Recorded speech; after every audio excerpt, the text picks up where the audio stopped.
From his thoughts on the Sewol-ho ferry accident to the Korean victims of Japan's wartime sex slavery and even to the ongoing conflict in Iraq, Pope Francis answered reporters' questions on Monday on his flight back home from his historic 5-day trip to Korea. And in particular, talking about the bereaved families of the ferry disaster, the Pope said he couldn't maintain a neutral stance in the face of their agony and suffering. Connie Lee has more. As promised, on his flight back to Rome from Korea, Pope Francis held one last press conference. Wearing the yellow ribbon, a symbol of the Sewol-ho ferry sinking, the Pope was asked if he was concerned that his meeting with the relatives of the victims would be misinterpreted politically. To that, Pope Francis was clear that in times like this, it's not about being neutral.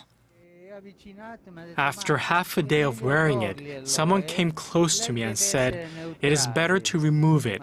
You should be neutral." But listen, one cannot be neutral about human pain. I responded in that way. That's how I felt. He was also not neutral about the Korean victims of Japan's wartime sexual slavery. He said the women, whom he met at a mass on his final day in Korea on Monday, retain their dignity to this day, even though they were exploited so cruelly.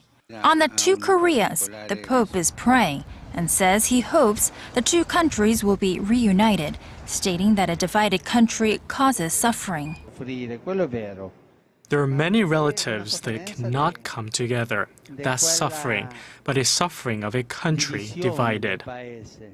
The Pope also spoke on other issues outside Korea, even commenting on the conflict in Iraq, saying the unjust aggressor against the minorities there, including Christians, must be stopped. He made clear, though, that he doesn't mean to make war.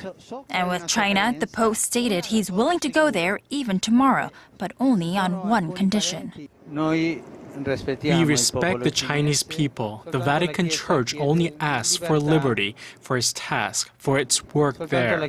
There's no other condition.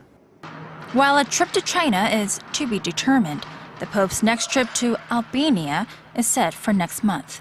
Connie Lee, Arirang News.